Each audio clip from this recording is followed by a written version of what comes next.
हरिवंश पुराण हरिनाम संकीर्तन हरिवीन सौजन्य काही कयानरा लाधले वैकुंठ जणे सकळी घडले तीर्थात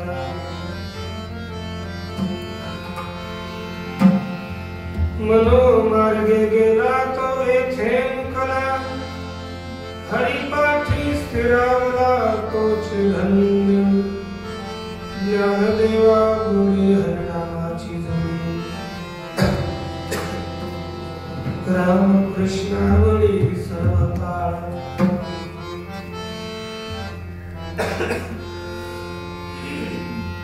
हरिमुखे मना हरिमुखे मना पुण्याची गणना कोण करी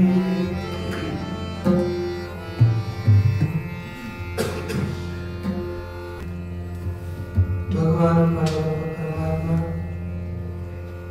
श्री ज्ञानोबा जगद्गुरु तुकोबाराय शांती ब्रह्म एकनाथ महाराज आदि गुरु श्री शंकराचार्य इत्यादि सर्व संतांच्या अलौकिक अहितौकिक अकारण करण अशा कृपेने आपण श्री ज्ञानोबा विरचित हरिपाठ या हरिपाठाचा विचार करत आहोत। हरिपाठाचा विचार करताना क्रमशः 18व्या अभंगाचा आपण विचार करत आहोत। हा द्वितीय मालिकेचा शेवटचा अभंग आहे। या अभंगामध्ये श्री ज्ञानोबा भगवान परमात्म्याच्या नामसंकीर्तनादी साधना करणारा जो नामसंकीर्तन करतो त्याला काय फळ प्राप्त होतं आणि तदतिरिक्त हरिपाठाचं अनुसरण न करता स्वतःच्या मनानुसार व्यवहार करणाऱ्यास काय फळ प्राप्त होतं याचं विभागपूर्वक विवेचन या अभंगामध्ये श्री ज्ञानोबा करत आहेत।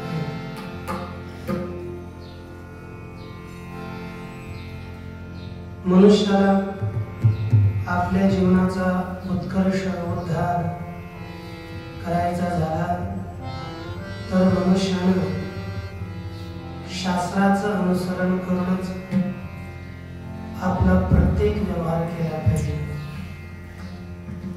शास्त्र म्हणेल ते सांडावे हे राज्यही तृण मानावे जे घेववे तेल म्हणावे विषय विरुद्ध.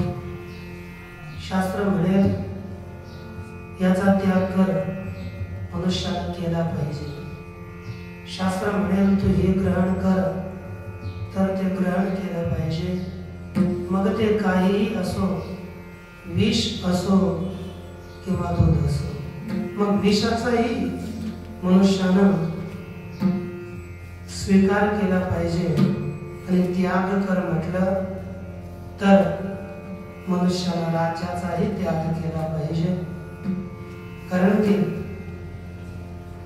या मनुष्याच्या हिताचं साधन केवळ शास्त्र जाणतं, दुसऱ्या कोणालाही हिताविषयी साधन कळत नाही. कारण की श्रोतृ हितैषणे 25 मध्ये या वाक्याचा प्रयोग केला की श्रुती ही श्रोत्याचं हित करणारी आहे. म्हणून श्री ज्ञानोबराय अर्थात भगवान परमात्मा अर्जुनाला बोलतात, हे अर्जुना, या कारणे पे बापा जया थिया पुरी कृपा तेने वेदाची निरोपा. हे अर्जुना, याकरिता जया आपली कृपा, जो आपल्या स्वतःवर कृपा करतो, ज्याची स्वतःवर कृपा आहे त्याने वेदाची निरोपा आणून कीजे. वेदाच्या निरोपाला वेदाच्या आज्ञेवर कानाडोळा करणे, तो वेदाचा निरोप त्यानं कधीच मोडू नये. कारण की ज्याप्रमाणे पतीची मता अनुसरोनी पतिव्रता अनायासे आत्महिता भेटेची.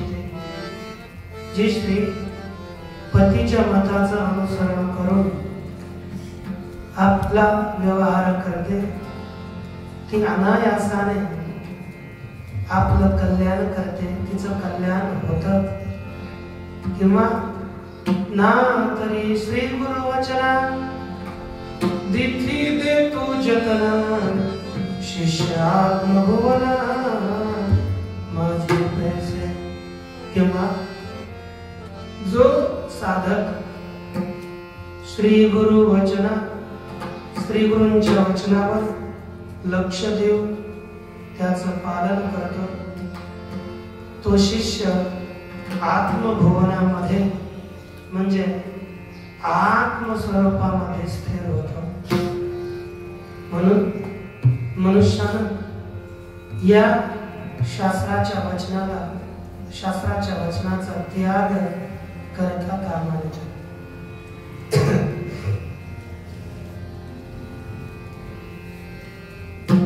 म्हणून आपल्याला शास्त्र सांगतं की तैसे अशेषाही पुरुषार्थ जो गोसावी हो म्हणे पार्था तेने श्रुती स्मृती माथा आर्धैसने धापे. हे अर्जुना, ज्याच्या अंतःकरणात असं वाटतं की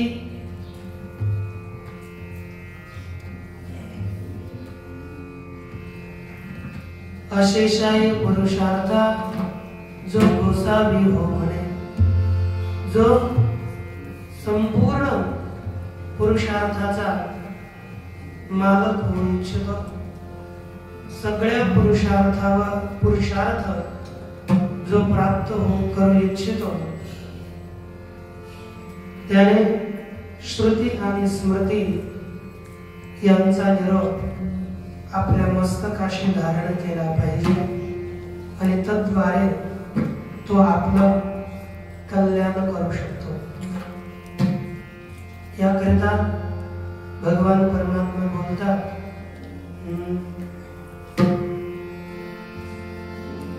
की श्रुती स्मृती ममैवा यस्तमुल्लंघ्य वर्तते आज्ञोच्छेदी मम ध्रुवी मग भक्तोऽपि स न वैष्णवः. श्रुती स्मृती या भगवंताच्या आज्ञा आहेत. भगवंतांना सांगितलेल्या आज्ञेचं पालन न करता त्याचं उल्लंघन करून जो मनुष्य व्यवहार करतो, भगवान बोलतात आज्ञोच्छेदी ममद्रोही.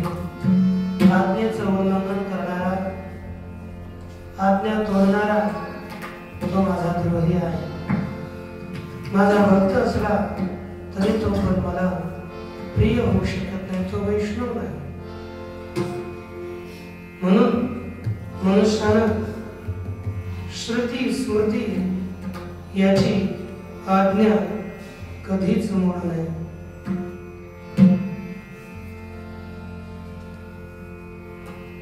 म्हणून श्री भगवान परमात्मा बोलतात, कारण की श्रुती काय करते, पै आईचा पासून काढते हित देव निवाळते, नाही श्रुती परवते मावली जगावी.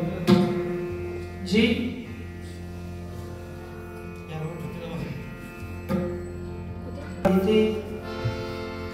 अहितापासून काढते हित देव निवाळते, नाही श्रुती परवते मावली जगावी. जी अहितापासून दूर करते आणि मनुष्याचं हिताचं साधन सांगते, अशा या जगामध्ये श्रुतीपेक्षा दुसरी कोणतीच माता नाहीये. म्हणून श्रुती स्मृती यांचा निरोप आपण कधीही टाळू नये. हे अर्जुना, तेच तू कर. श्रुतीचा आश्रय घेऊन, पुराणांचा आश्रय घेऊन भगवंताच्या नामसंकीर्तनाची साधना आणि भगवंतालाच आपला सखा समजावा. कारण की त्यांचा आश्रय केला तरच आपलं कल्याण आहे. याचं कथन श्री ज्ञानोबराय भगवानाच्या प्रथम चरणात. हरिवंश पुराण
हरिनाम संकीर्तन हरिवेद सौजन्य मेरे काही जो हरिवंश पुराण वीर हरिनाम संकीर्तन वीर हरि वीर हरि सौजन्य वीर काही नाही। जो साधक हरिवंश पुराणाशिवाय हरिनाम संकीर्तनाशिवाय व हरि सौजन्याशिवाय दुसरं काही जाणत नाही, म्हणजे जो साधक 3 प्रकारच्या या साधना करतो, हरिवंश पुराण म्हणजे याचं श्रवण करतो, हरिनाम संकीर्तन करतो आणि हरीशी सौजन्य ठेवतो, त्याला काय फळ मिळेल ते पाहू। परंतु या 3 साधना करतो। पहिला पद आपण पाहिलं हरिवंश पुराण। या ठिकाणी हरिवंश पुराण हा शब्द श्रवण केला तर लगेच आपल्याला हरिवंश पुराण पुढे येतं ना, हरिवंश या नावाचं पुराण। परंतु अष्टादश पुराणांतर्गत अतिरिक्त हरिवंश पुराण नाही। यद्यपि माझ्याकडे एवढा ग्रंथ हरिवंश पुराण नावाने आहे, परंतु त्यामध्ये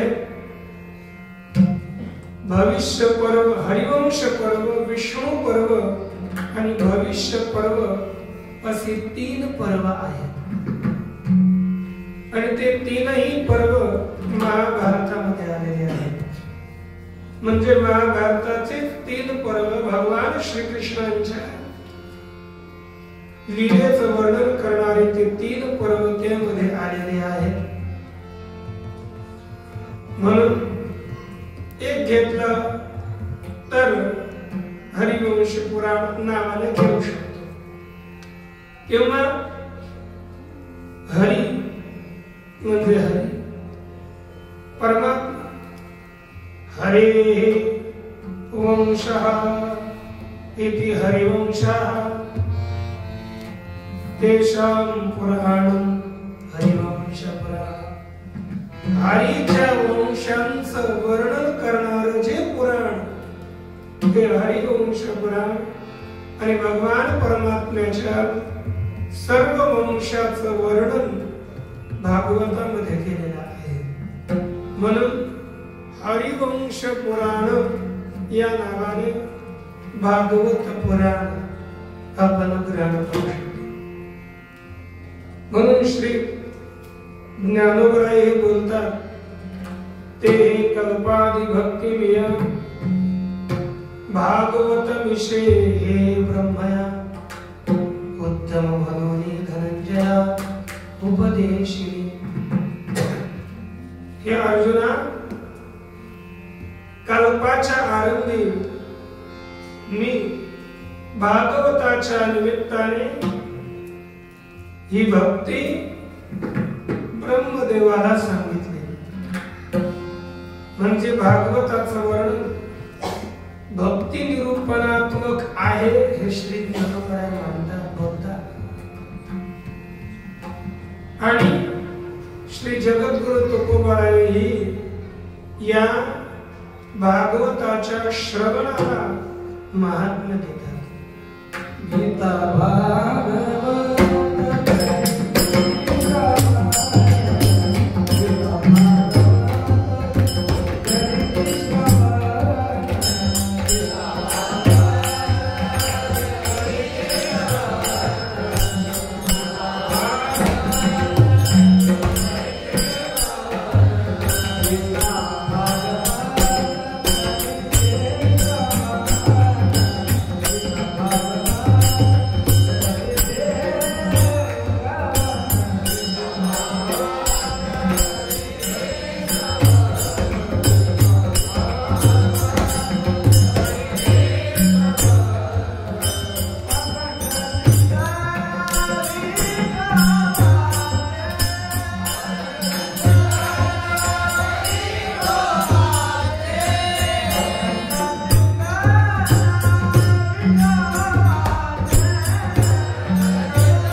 गीता भागवत करीते श्रवण अखंड चिंतन विठोबाचे। जो मनुष्य गीता भागवत इत्यादी ग्रंथांचा श्रवण करतो आणि निरंतर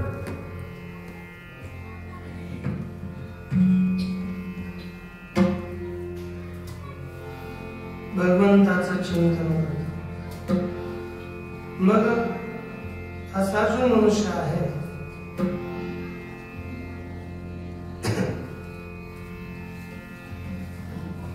त्याला काय फळ प्राप्त होतं याचाही विचार केला जाईल। कारण की भागवत ही सगळ्यात उत्कृष्ट श्रेष्ठ कृती आहे।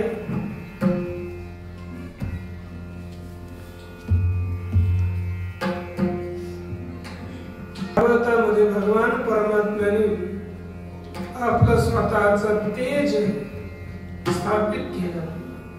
भागवत म्हणजे साक्षात भगवंताची वाङ्मय मूर्ती आहे। श्री नागबाबा बोलतात की ग्रंथ नव्हे हा श्री कृष्ण।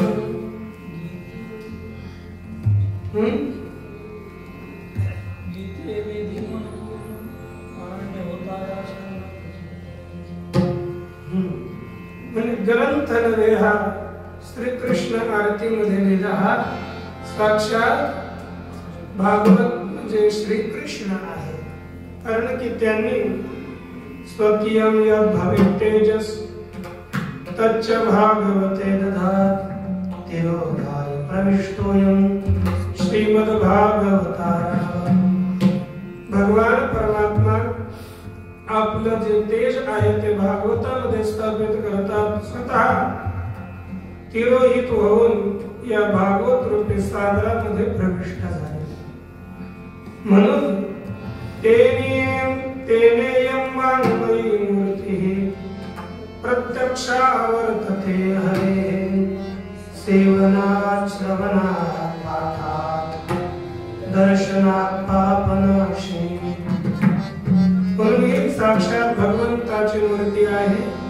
हिचं सेवन श्रवण केवळ श्रीमद भागवताला प्रतिदिवस गंध लावून दर्शन घेतलं तरी तिची सेवा केली, श्रवण केलं, पाठ केला आणि केवळ दर्शन घेतल्या तरी सुद्धा ही आपले सर्व पाप नष्ट करणारी ही वाङ्मयी भगवंताची साक्षात मूर्ती आहे। अशा प्रकारचं श्रेष्ठ भागवत या भगवंताच्या ग्रंथाचे श्रवण करणं। कारण की हे भागवत या कलीतील सर्व पाप नष्ट करून अंतःकरण शुद्ध करण्याचं एकमेव श्रेष्ठ साधन आहे। पद्म पुराणामध्ये म्हटलं की सर्व सिद्धांत निष्पन्नम संसार भयनाशनम भक्ति प्रवर्धनम यच्च कृष्ण संतोष हेतुकम श्रीमद्भागवतं शास्त्रं कलौकीरेण भाषितम् एतस्माद् परं किंचित् मनःशुद्धेन विद्यते। या श्रीमद्भागवता अतिरिक्त मनाला शुद्ध करणारं दुसरं कोणतंही साधन नाही।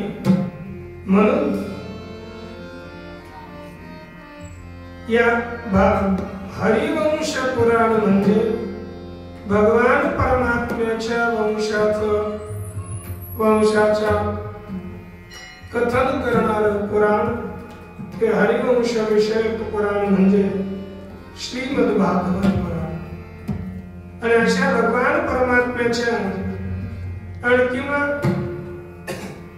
महाभारतातही जे काही त्रिविध पर्व आली त्या त्रिविध पर्वामध्ये भगवान परमात्म्याच्याच विस्ताराचं वर्णन केलं, म्हणून त्यास हरिवंश पुराण तिथेही म्हटलं। हरिवंश पुराणी तु श्रुतेच भारतोत्तमं कायिकं वाचिकं चैव मनसा समुपार्यं तत्सर्वं नाशमायाति घनो सूर्योदयः।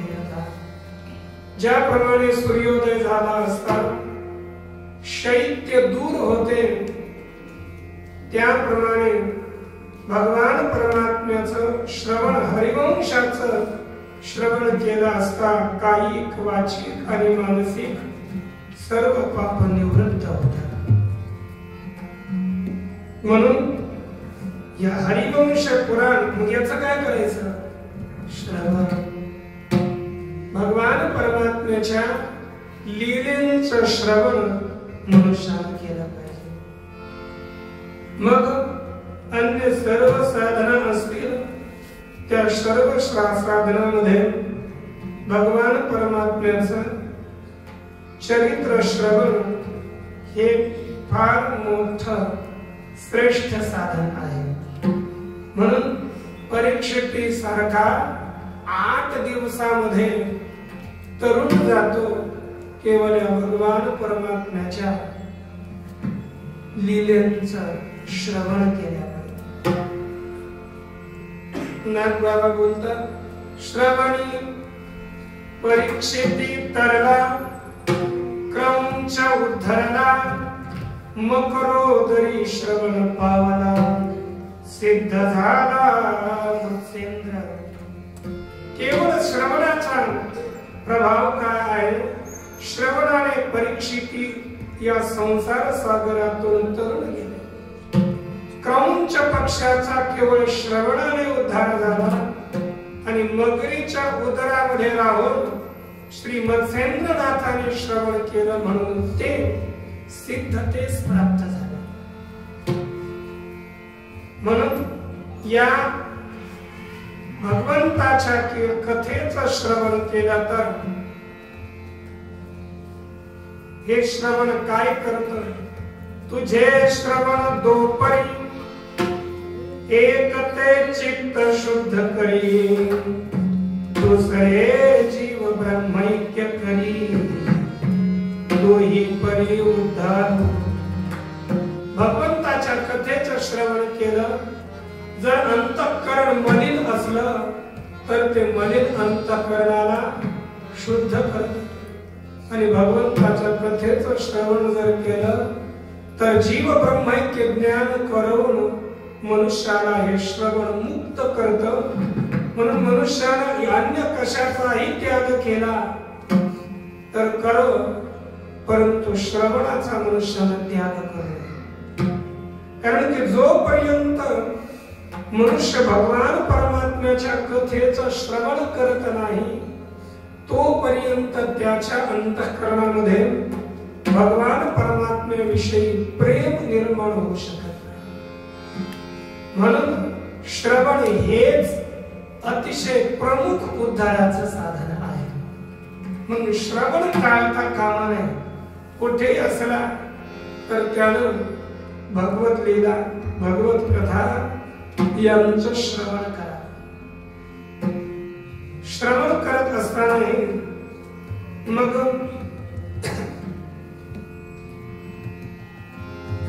त्याच्यात काही श्रोत्याचे प्रकार, परंतु आपल्याला श्रवण करायचं, मग कोणापासून श्रवण करायचं?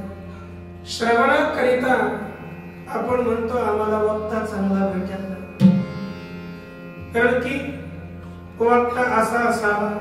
श्री भागवतातीलच म्हणजेच आरंभी जे काही महात्म्य दिलं गेलं त्या महात्म्यात म्हटलं वक्ता कसा असावा। विरक्तो वैष्णवो विप्रो वेद शास्त्र विशुद्धिकृत दृष्टान्त कुशलो धीरो वक्ता कार्ये निष्ठा अनेक धर्म विभ्रांता श्रेणापखंडवादिनः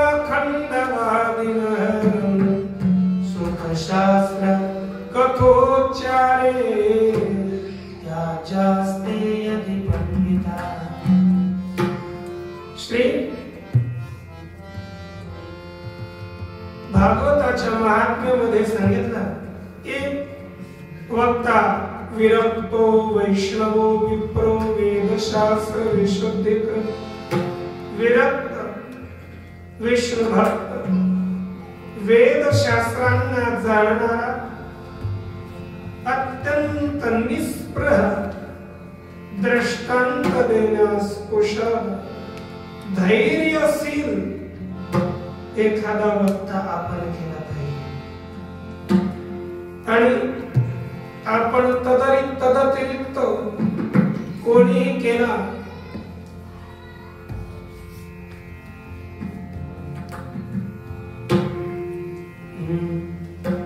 अनेक चित्त विभ्रांता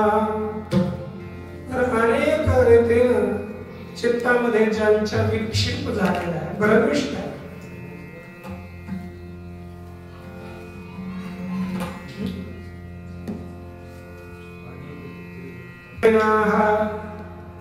जे श्रेण आहे म्हणजे श्री विषयक प्रीती ठेवणारे श्री संबंधी पुरुष विशेषतः स्त्रैणा या पदाने स्त्री सुद्धा ग्रहण केली कारण की स्त्री आणि स्त्री संबंधी आपण एक पंथ तरी मागे विषय पाहिला होता याच्यातच मग गेला का की हा भागवतामध्ये एक नाते भागवतामध्ये आपण एकादश स्कंधाचा विचार करताना पाहिला की मुख्यत्वे स्त्री आणि तत्संबंधी पुरुष या सर्वांचा त्याग केला पाहिजे साधकाने म्हणून स्त्रीला पाखंडवादीनं म्हणजे वेद खंड किंवा पाखंड व्यर्थच इकडे तिकडे व्यर्थ गप्पाष्ट करणार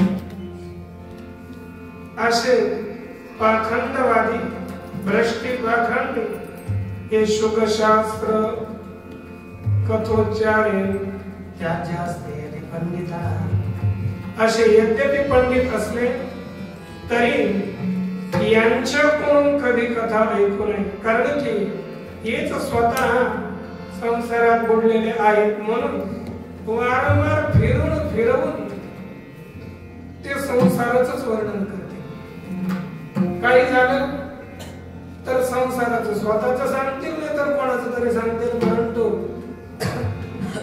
संसारातच मनुष्याची प्रीती होईल असं करतील म्हणून यांचा त्याग करा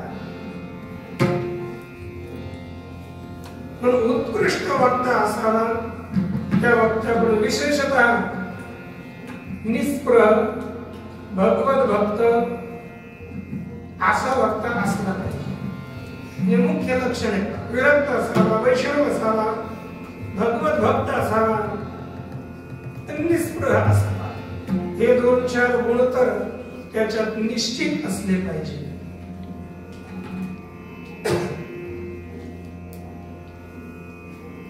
मग वक्ता उत्तम असेल तसा श्रोत्यानेही त्याच नियमानं श्रवण केलं पाहिजे वक्ता आहे वक्ता उत्कृष्ट सांग या कथेचं वर्णन करतो परंतु श्रोता त्या योग्यतेचा नसेल तर त्या श्रोत्यालाही लाभ प्राप्त होत नाही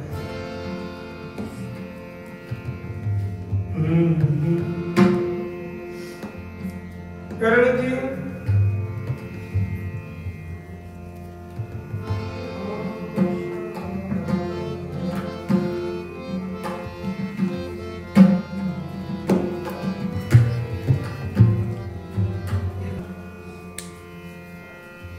मग वक्ता कसा असावा? सावधान असावा. ज्याप्रमाणे अर्जुन जे होते तसा वक्ता असावा. श्री म्हणून ज्ञानोबा बोलतात, अर्जुनाची पंक्ती जे परिसरेया योग्य होते ते कृपा करून संती अवधान. मग एक वेळ अवधान दिजे सर्व सुखासी पात्र होईजे. हे प्रतिज्ञोत्तर माझे. श्री ज्ञानोबा बोलतात, ही माझी प्रतिज्ञा आहे. आपण असं जर एकाग्र होऊन श्रवण केलं तर तेथे अवश्य उद्धार झाल्याशिवाय राहणार. म्हणजे असं श्रवण करावं. सर्वांगी निघाले काम सपाई अवधान आतला. एकदम एकाग्र होऊन भगवत कथेचं श्रवण करावं. मग आता श्रवण करणारे काही वक्ते आहेत, त्यांची दोन प्रकार केले. एक प्रवर श्रोता आणि दुसरा अवर श्रोता. प्रवर श्रोत्याचे 4 प्रकार आणि अवर श्रोत्याचे 4 प्रकार या पुढील स्कंद पुराणाच्या श्लोकानुसार सांगतात. श्रोतारो निरूप्यन्ते श्रोतारोथ निरूप्यन्ते श्रीमद् विष्णु कथाश्रयाः प्रवरावराश्चेति श्रोतारो द्विधा मताः. आता भगवान परमात्म्याच्या, भगवान श्री विष्णूच्या कथेचा आश्रय करणारे जे श्रोते आहेत त्यांचं निरूपण केलं जात आहे. ते श्रोता 2 प्रकारचे मानले, प्रवरा अवराश्च इति. काही प्रवर श्रोते आहेत आणि काही अवर श्रोते आहेत. प्रवर वर म्हणजे श्रेष्ठ, प्रकृष्ट वर, अतिशय श्रेष्ठ. आणि अवर म्हणजे कनिष्ठ, निकृष्ट. श्रेष्ठ श्रोत्याचे जे 4 प्रकार सांगितले ते सांगतात. प्रवरश्चातपो हंसः शुको मीनादयस्तथा अवरा वृकभूषंग वृषोष्ठाद्या प्रकीर्तिता. प्रवर श्रोते 4 प्रकारचे सांगितले. एक चातक श्रोता. प्रवर श्रोत्यातला पहिला प्रकार हंस श्रोता, शुक श्रोता आणि मीन श्रोता. कोणकोणते? चातक श्रोता, हंस श्रोता, शुक श्रोता आणि मीन श्रोता. या प्रकारे श्रेष्ठ श्रोत्याचे 4 प्रकार झाले. व निकृष्ट श्रोते सांगितले. अवरा, वृक, भूरुंड, वृष, उष्ठ. हे 4 झाले. उष्ठ एक वृक श्रोता म्हणजे लांडग्यासारखा श्रोता. भूरुंड, भूरुंड माहिती आहे का? लक्षात पाहावं लागेल. यंत्र टाकून पाहून भूरुंड याचा अर्थ काय. नंतर तिसरा आहे वृष, बैलासारखा श्रोता. आणि तिसरा उंटासारखा श्रोता. चौथा. या प्रकारे निकृष्ट हे 4 झाले. पहिला कोण? वृक, लांडग्यासारखा. भूरुंड, एका लक्षात आले. तिसरा आहे वृष, चौथा तिसरा बैलासारखा आणि चौथा उंटासारखा. असे निकृष्ट 4 प्रकारचे श्रोते. आणि जे याच्यात नाही त्यांना काय समजायचं? जे या चारातही नाहीत आणि एखाद्या चारातही नाहीत ते याच्या अतिरिक्त गर्दभराजे. मग पहा, यामध्ये जो मनुष्य केवळ अखिलोपेक्षया यस्तु कृष्ण शास्त्रम शृणोति,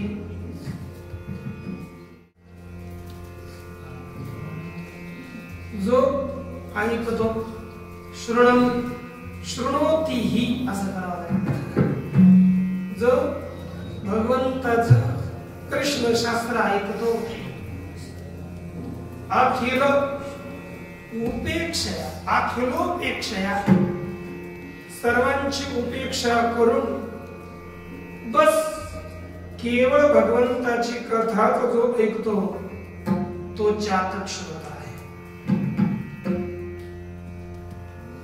आणि सचातको यथा कंबोध मुक्ते पाथसी चातक, ज्याप्रमाणे चातक पक्षी मेघानं जर वर्षाव केला तर तेच जल प्राशन करतो, बाकीच्या पाण्याचं प्राशन करत नाही. त्याप्रमाणे जो श्रोता केवळ भगवान परमात्म्याच्या कथाच आहे, बाकीकडे लक्ष घालत नाही, तो चातक श्रोता आहे. हंस श्रोता कसा आहे? हंसस्यात् सारमादत्तेय श्रोता विविधात् श्रुतात् दुग्धेनैक्यं गतात् तोयात् यथा हंसो मलं पकयः. हंसस्यात् सारमादत्तेय यः श्रोता विविधात् श्रुतात् सारम आदत्ते सह हंसस्य, जो श्रोता अनेक प्रकारच्या श्रवणापेक्षा श्रवण करून त्यातलं सार ग्रहण करतो आणि जे असार आहे तो सोडून देतो, त्यास हंस श्रोता म्हणतात. ज्याप्रमाणे दुग्धेन ऐक्यं गतात तोयात, दुधाशी एकतेला प्राप्त झालेलं जे पाणी आहे तो हंस, जसं यथा हंसा अलंपया अमलंपया, अमल म्हणजे शुद्ध, केवळ दूध पितो, पाणी पित नाहीये, तसंच सगळं काही श्रवण करून त्यातील सार वस्तू जो ग्रहण करतो तो हंस श्रोता आहे. दुसरा आहे शुक श्रोता. शुक सुष्टुमितं वक्ति व्यासं श्रोतृंश्च हर्षयन् सुपाठितः शुको यद्वत् शिक्षकं पार्श्वगान्.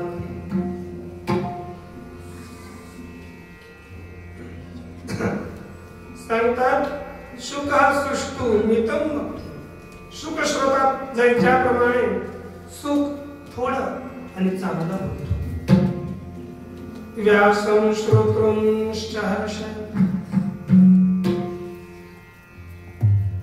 विस्तार नाही बोलतो परंतु श्रोत्याला हर्षित करत. सुपाठितः शुको यद्वत्, चांगली तरह शिकवलेला शुक जो ज्याप्रमाणे शिक्षकं पार्श्वगान्,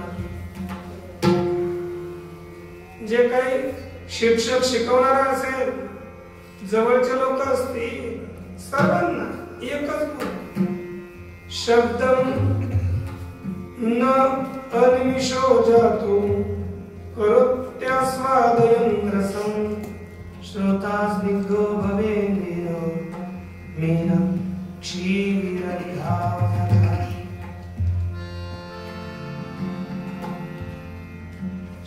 शब्दम न अनिमिषो जातो, जो शब्द झाला नाही की कदाचित त्याच्यातील रसाचा आस्वादन करत स्नोदा स्त्रीब्ध होतो, त्याच्यातच रमण.